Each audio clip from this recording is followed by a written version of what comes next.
Ramadan Mubarak saaxiibayaal meel kastoo aad joogtaan halkan waa janalka dabagalka wararka waa 14ka bisha afraad sanadka 2021 qodobada ugu waaweyn warkeenana waxa kamid ah madaxweyne Farmaajo oo darajadii ciidanimo ka xayuubiyay General Saadiq John xagee ku dambeeya Saadiq John ma Muqdisho ayuu ku sugan yahay mise Jabuuti ayuu cararay maxaase ka jira in ciidan wata gaadiid dagaalo badan ay la gadoodeen isla markaana ay ka soo horjeesteen dawladda madasha badbaado qaran oo go'aano 4 qodob ah ka soo saartay muddo kororsiga madaxweyne Farmaajo Congress-ka Mareykanka oo ku baaqay in dib loo eego xiriirka dawladda federaalka iyo cunaqabateen loogu hanjabay dawladda federaalka midowga Yurub oo ku hanjabay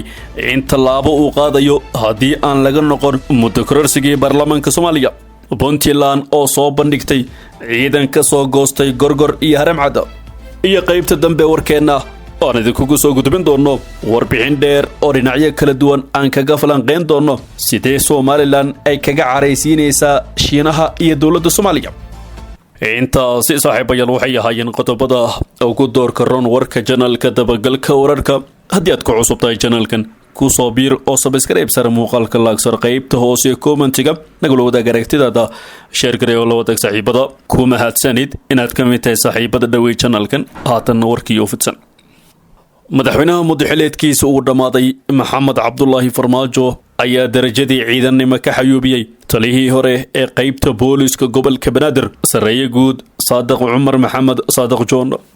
qoraal lagu baahiyay warbaahinta dawladda ayaa lagu yiri madaxweynaha jamhuuriyadda federaalka Soomaaliya mudane Maxamed Cabdullaahi Farmaajo ayaa sareeye guuto Saadiq Cumar Maxamed Saadiq John ka xayuubiyay dhammaan darajadii ciidan si waafaqsan sharciga ciidamada qalabka sida General Saadiq Cumar Maxamed Saadiq John ayaa xilkii laga qaaday kadib markii warbaahintu uu sheegay inuu is hortaagay kulankii xildhibaanada golaha shacabka kuwaas oo uu sheegay inay damacsanayeen muddo kororsi xilka qaadistiisii kadib waxaa qabsoomay kulankii uu hor istaagay ee xildhibaanada golaha shacabka waxaana si dadban ay u ansixiyeen muddo kororsi 2 sano ah iyaga oo maraya sharci doorasho oo gudoomiye Maxamed Mursal uu horkeenay waa sargaalkii labaad ee madaxweyne Farmaajo uu darajada ciidan ka xayuubiyay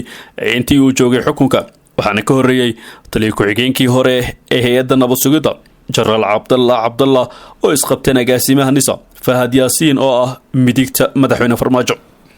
haddaba xagee ayuu ku dambeeyaa General Saadiq John maxaase ka jira in Muqdisho uu ka tagay saacado kadib markii xilka laga qaaday waxaa soo baxay warar ku saabsan inuu u baxay dalka Jabuuti halka warar kalena ay tilmaamayeen inuu galay xirada xalane balse labadaasi warba waa waxba kama jiraan warbaahinta ayaa xaqiijisay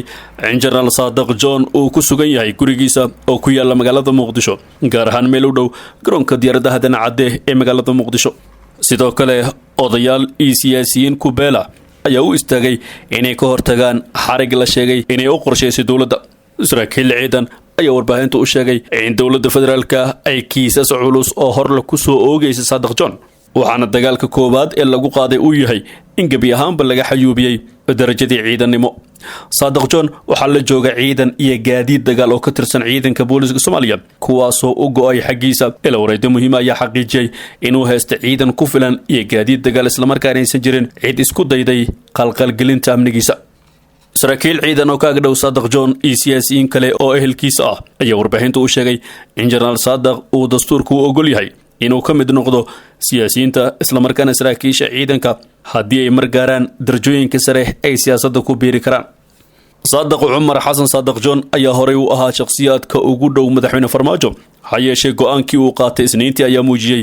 in siyaasaddu aysan lahayn saaxiib joogto ah oo leedahay dan joogto ah geesta kale madasha badbaado qaran ayaa go'aano 4 qodob ka soo saartay muddo kororsiga kulamo saacadihii ugu dambeeyay magaalada Muqdisho kaga socday siyaasiyiinta ku bahoobay madasha badbaado qaran ayaa laga soo saaray war saxaafadeed ka kooban 4 qodob oo lagu naqdinayo tallaabadii muddo kordhinta ahayd qoraalka madasha ayaa lagu yiri kulan ay isugu yimaadeen hoggaanka sare iyo xubnaha madasha badbaado qaran ayaa looga hadlay go'aankii muddo kororsiga sharci darrada ahaa ee uu ku kacay golaha shacabka ee muddaxileedkiisa uu dhamaaday sidoo kale qoraalkani waxa lagu sheegay in kulamadii dhacay ee xubnaha madasha looga hadlay sida ugu haboon ee looga samata bixin kara dalka xaaladda cakiran ee madaxweynaha muddaxileedkiisa uu dhamaaday uu lugaha u geliyay war saxaafadeedkan ka soo baxay madasha badbaado qaran ayaa lagu go'aamiyay 4 qodob oo kala ah inuu waxba kama jiraan yahay go-aankii dastuurka tumashada ahaa ee uu golaha shacabka xilka 2 sano isugu kordhiyey uguna kordhiyey madaxweynaha muddaxileedkiisu dhamaaday in go-aankaasi halis uu ku yahay xasiloonida nabadda iyo wadajirka ummadda Soomaaliyeed in go-aanka uu yahay isku day lagu hor istaagayo dadaaladii lagu baadigoobayay doorasho heshiis lagu yahay iyo meelmarinta heshiiskii 17 Sebtembar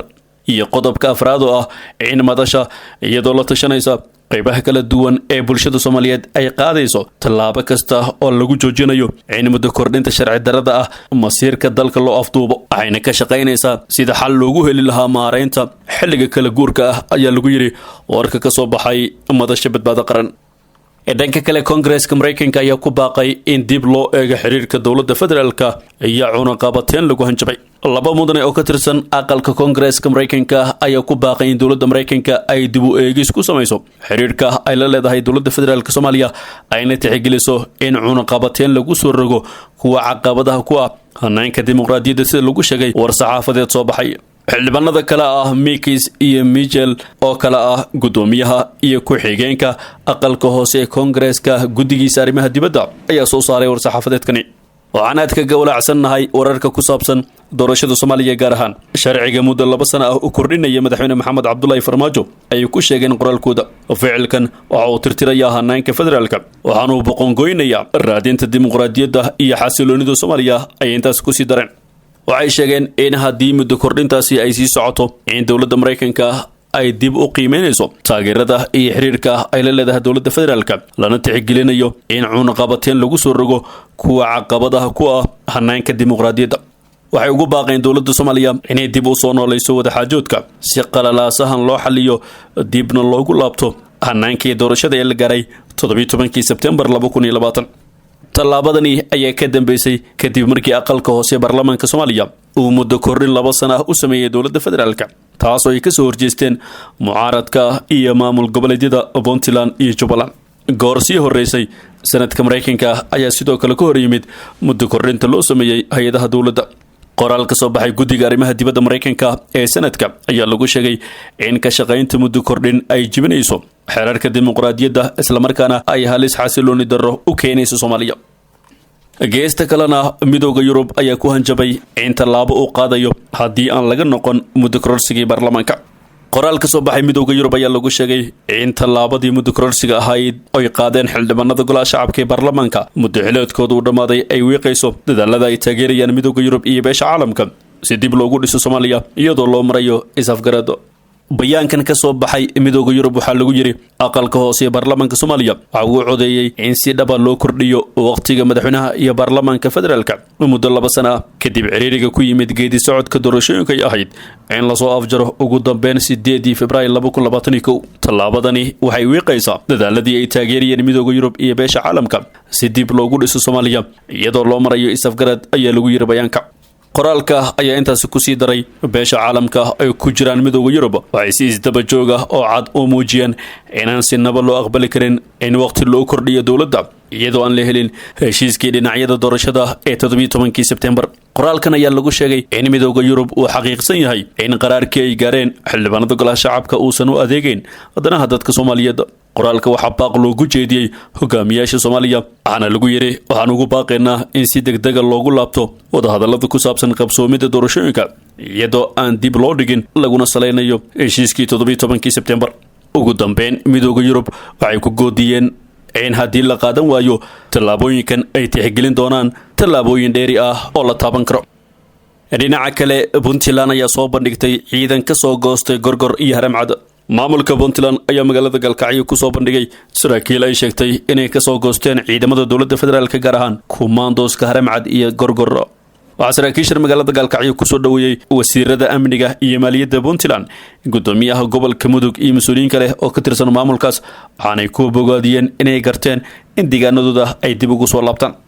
saraakiishani oo dhammaantood tababar gaar ah ku soo qaatay dalka Turkiga ayaa sheegay in dowladda federaalka ay uga soo goosteen kadib markii ay arkeen midabta koor iyo musuqmaasuq baahsan sida ay sheegeen.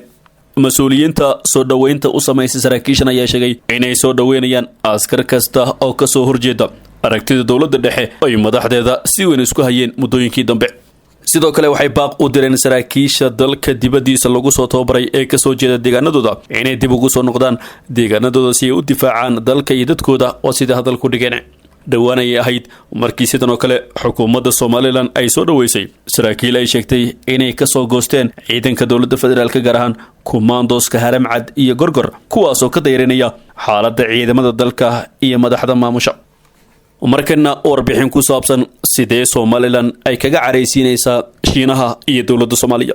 Taiwan iyo Somaliland labaduba waa dhul maamul dhisan leh oo si cad ugu dhawaaqay madax banaanidooda laakiin midkoodna looma aqoonsan caalami ahaan haddana sida ay sheegtay Mary Haber way soo dhawaanayaan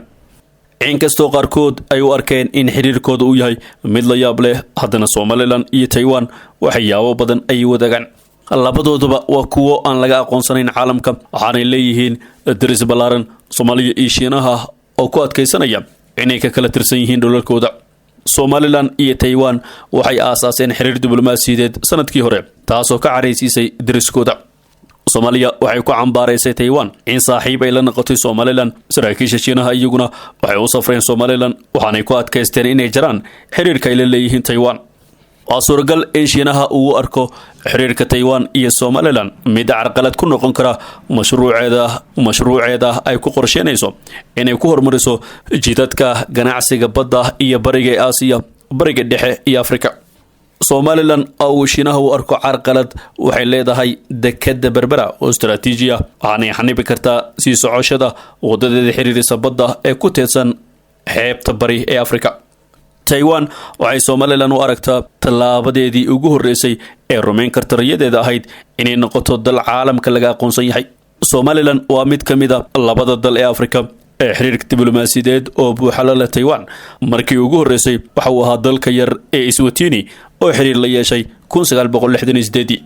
Shiinaha ayaa sidoo kale laga yaabaa inuu isha ku hayo saaxiibtinimada Somaliland iyo Taiwan isagoo ka cabsi qaba maxaa yeelay waxay ka aasaastay saldhig military oo ka baxsan dalkeeda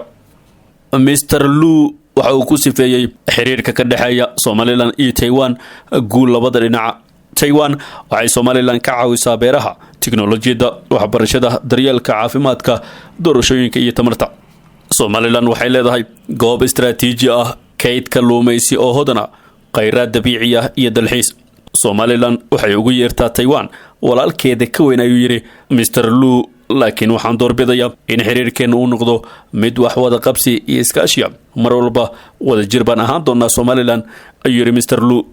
Somaliland oo ka xorowday gumaystihii Ingiriiska ayaa ku biirtay Soomaaliya inteeda kale 1 Luulyo 1960 waxay ku dhawaaqday xornimo kadib markii 1991 xukunka laga tuuray madaxweynihii dowladda Soomaaliya Maxamed Siyaad Barre tani waxay timid kadib iskahorimaad ay ku dhinteen 10,000 isla markaana magaalooyin dhowr ah dhulka lagu daray Somaliland waxay leedahay nidaam siyaasadeed oo shaqeeya hay'ado dawladeed ciidan booliis ah iyo lacag u gaara laakiin ma aha in qof kasta oo reer Somaliland ah uu la dhacsan yahay saaxiibtinimada cusub ee Taiwan qaarkood waxay isweydiinayaan xiriirka Shiinaha in loo huri karo midka Taiwan laakiin maamulka hadda ka jira Somaliland ayaa ku qanacsan Taiwan kusimaha wasiirka arrimaha dibadda Liban Yusuf Cismaan ayaa difaacay xiriirka isagoo sheegay in labada dhul ay wadaagaan qiyamka dimuqraadiyadda iyo xorriyadda Shiinaha iyo Taiwan waxay laba dawlad oo kala duwan ahaayeen tan iyo dhamaadkii dagaalkii sukeeye ee Shiinaha 1949 xiisadaha ayaa kordhay sanadihii la soo dhaafay Beijing kama aysan saarin adeegsiga xooga si jasiiradda dib loogu soo celiyo maamulka dhulweynaha Shiinaha inkastoo Taiwan ay aqoonsi ka heshay wadamo fara ku tirisa haddana dawladeeda si dimuqraadi ah ayaa loo soo doortaa waxaanay xiriir ganacsi iyo mid aan rasmi lahayn la leedahay dalal badan